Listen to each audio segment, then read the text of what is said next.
Alright, YouTube. I'm a059 here with a tutorial video, but not of my usual type. Now, in my last news video I did mention I had been doing a lot of Skyrim and whatnot, despite the release of Fallout. So, because that's been primarily my focus, I actually just recently finished a little bit of practice and research with this modification that was really bugging me, in which I've used Racemenu and I wanted overlays, but I didn't want just the face mask overlay. I wanted like an actual overlay where you can color and cause the glow effect, which you can only do if it was a face paint, not a warp paint. It's a little weird how Racemenu has that situated. So there are quite a few mods that allow face paints, but unfortunately a lot of mods that add the war paints don't also incorporate face paints, and I really wanted certain face paints available.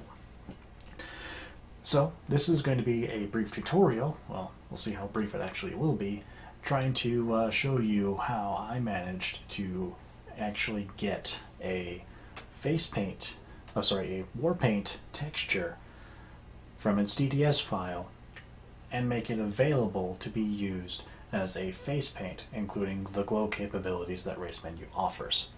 Of course, to do so, you are going to need a few programs, which I'm going to briefly discuss in just a moment. So first off, we do have the mod organizer, which is what I'm using for trying to keep everything in order.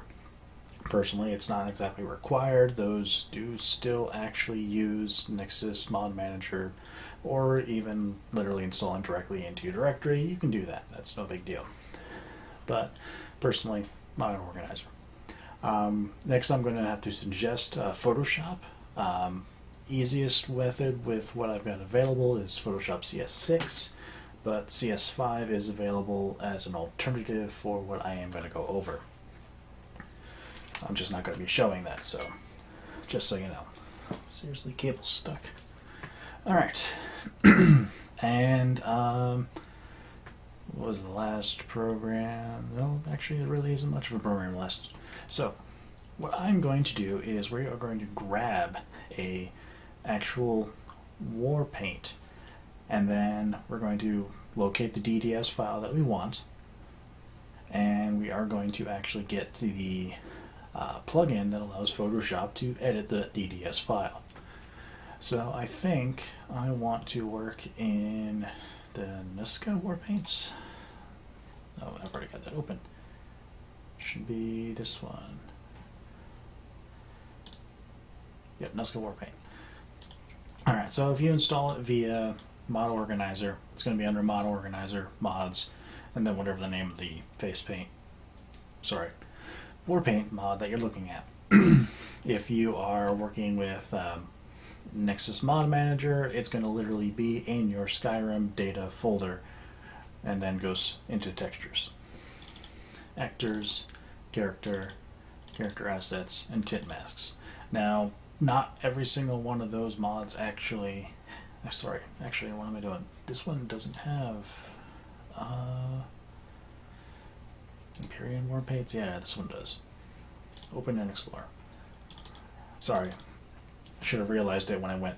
If it goes all the way into tint masks, then it's already set up to be used as a face paint, not a war paint. That was my mistake. So now we went ahead and found this one. There are a lot of files in this one because I know it is a composite style. So we're going to pick one at random. For the hell of it, let's just go with this one. I'm not going to open it yet because in your situation, you don't have the ability to open this file. I'm not going to tell you how to or whatever means you wish to get Photoshop, but CS6 or CS5 version of Photoshop is all that's mandatory for what I'm going to go over. Pretty much you need to head over to NVIDIA, developer.nvidia.com/legacy-texture-tools. This website is, of course, sponsored by NVIDIA and has a particular plugin that you might want, which is, where was it? Now I get to be a little bit of the fool. Was it Alright, just a moment. Photoshop plugins, where did I actually get you? Show all downloads, Photoshop plugins, copy download link. Let's do it this way. And yes, don't mind my ridiculous number of tabs. Paste and go. Yeah, it is NVIDIA.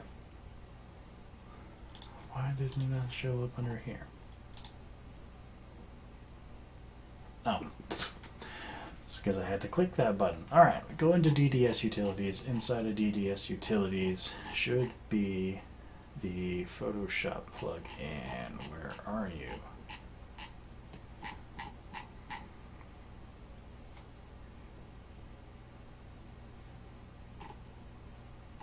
Seriously, this was a lot easier when I lifted it before.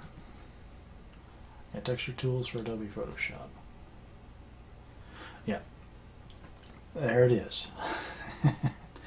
Texture tools for Adobe Photoshop. That's where you need it to be, and you get the Windows 64 or 32-bit version, depending on what version you actually have of Windows. It doesn't matter which version of CS you're actually running. For example, I have both the CS6 for 32-bit and 64-bit. I primarily run 64-bit because I have Windows 64-bit, so I went ahead and got that. After you download that, go through its installer, and of course you already have Photoshop.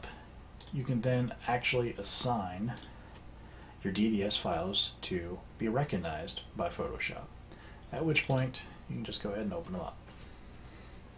NVIDIA is going to give you this little pop-up. I typically just leave it at default, load the default sizes, no problem. That's not a very interesting mask, but that is a mask. So let's make this into a face paint. Now what I did was, first off, we actually need an alpha layer, but we still need the other layers open. Now the alpha layer we want to modify, but first we need to get the right selection.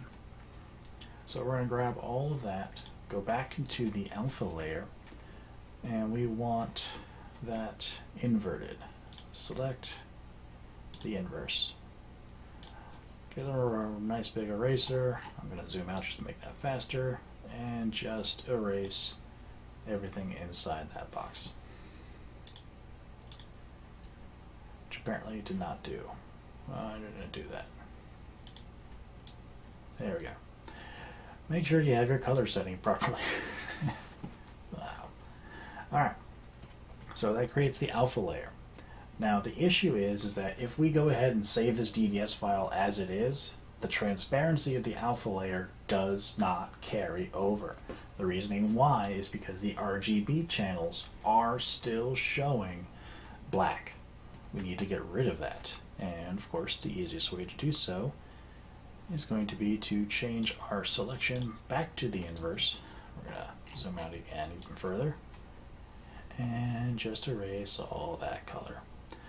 So this way, only the alpha layer actually has that.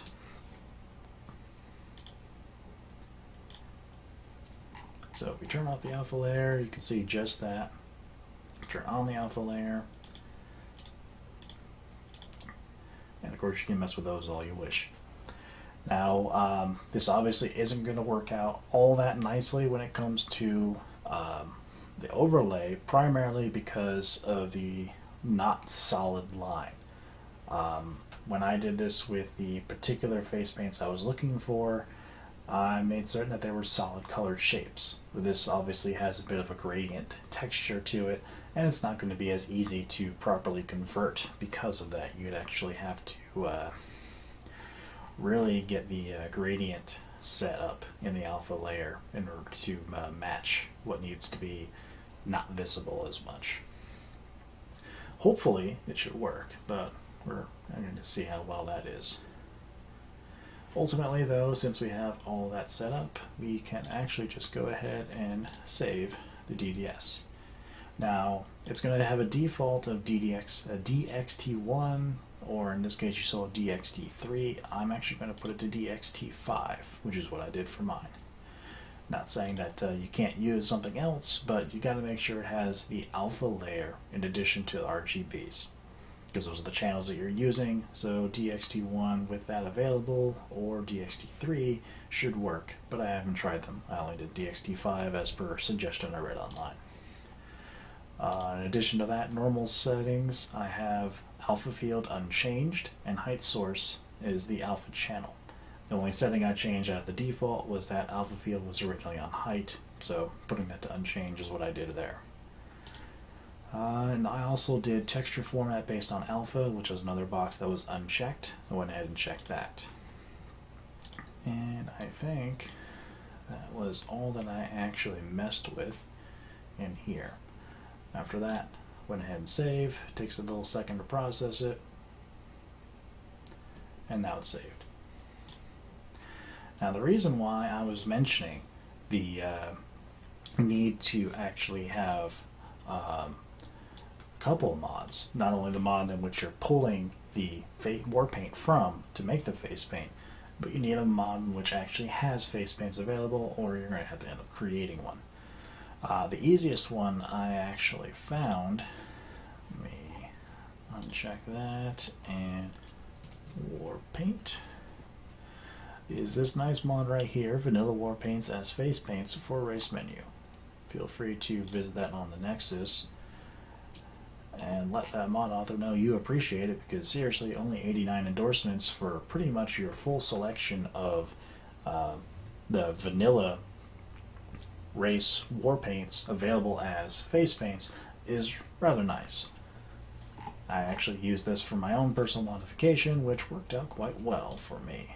So we're going to go ahead and enter that, which I already have opened right here. Now, Argonian Stripes 1 and 2 I already modified personally to get the face paints that I wanted. This one, I'm just going to copy the title and delete the file. We're going to go over to the face paint that we want, which was this one right here. As opposed to dragging it, we're going to copy and paste it. And then give it the Argonian Stripes. No, 03. There we go. So that's been modified now. So we can go ahead and close all that. I'm going to go ahead and close all that. And I don't need you open. We are going to go ahead and see how well my capture program works for this. I'm going to turn off the camera too.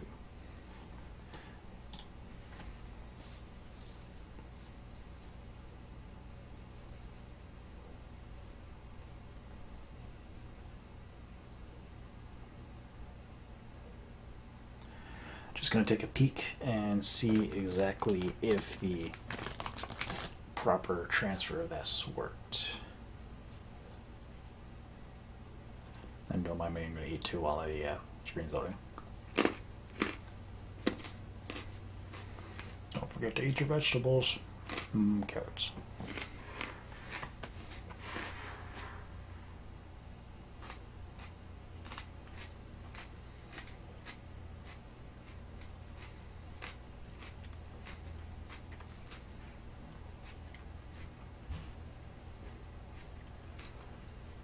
I really wish the graphical setting. Oop, actually, it reminds me of settings. Sorry, turning off system volume because of not wanting any copyright issue there. Probably heard a brief clip of the music that was about to play. Alright, and we are going to head down to save file 2.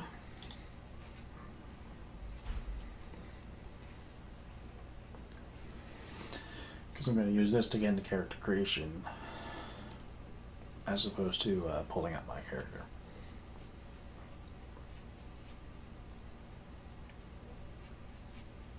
Actually doing pretty good on the frame rate. I mean, we'll see how it actually hits when we get out into the world.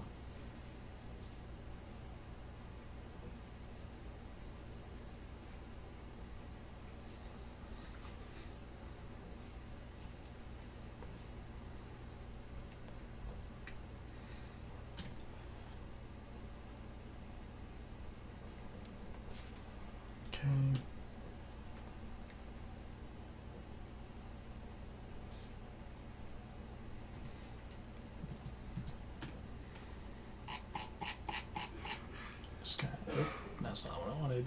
Skyrim. Select Unbound. Thank you. Not messing with anything, we're just going into character creation.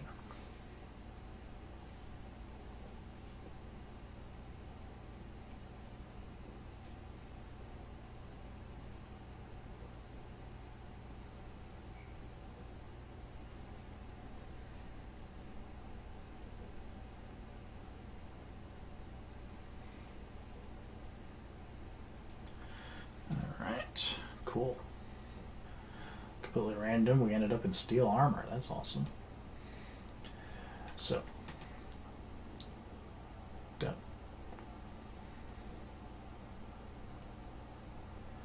That wasn't quite what I wanted to do. Stop changing tabs on me. Back. Thank you. Alright. So just to show first, the texture that we picked, it's not the CS series, it was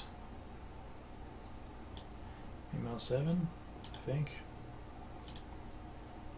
Let's see.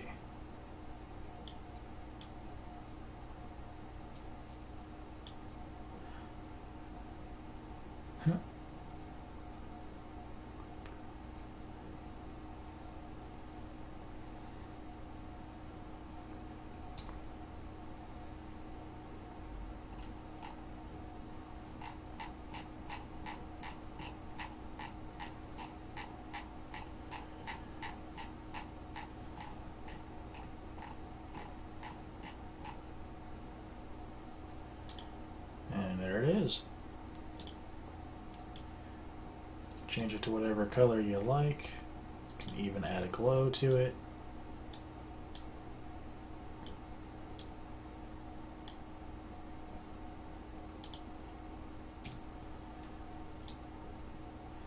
Not so much a preferred glow with this one, just because of that borderline I was talking about.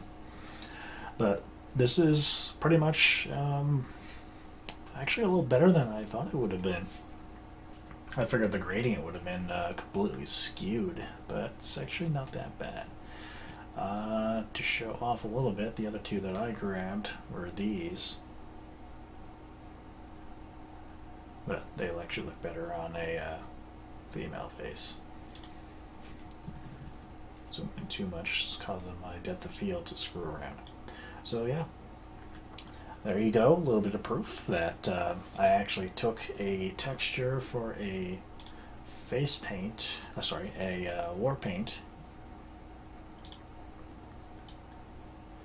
rather odd Warpaint, and made it into a proper face paint, which has the ability to glow. And that will pretty much be the end of that tutorial. Feel free to leave me any questions in the comments, or if you have any other suggestions. I'm willing to try to work on tutorials, willing to learn how to get it done for my own personal usage, but hey, might as well teach somebody on the way. So let me go ahead and exit out of there, and we will see you in the next video. Till then.